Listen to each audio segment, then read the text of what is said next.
مدوی ام هکن هاشنگال همو یعنی هکن ها وگریاجی Geça êzidî ya ku ji sê Daişê xilas bû, sê dayikên ku zarokên wan di şerê li dijî Daişê hatibûn kuştin, Parlamentera Iraqê ya êzidî viyan dexîl û nûnerê hikûmeta Herêma Kurdistanê ya Ewropayê dilawer aşkeyê bûn mêvanên Parlamentoya Ewropayê.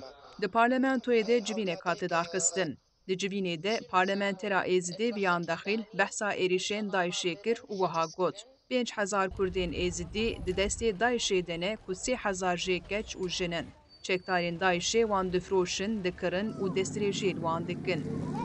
Divê Parlamentoya Ewropayê alîkariya me bike û vê komkujiyê weke jenosîdê qebûl bike. نوکا هاریکاریا و گلک تشتکی گرنگه بوما Parlamenter viyan balkişan kampa Musulê û xaftina xwe wiha doman.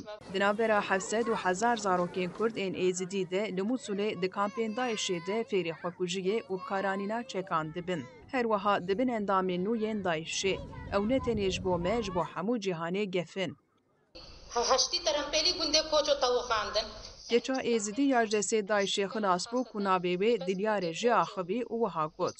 Kî vegere mal û gundê xwe jê xelkê gundê Koço nikarin vegerin gundê xwe.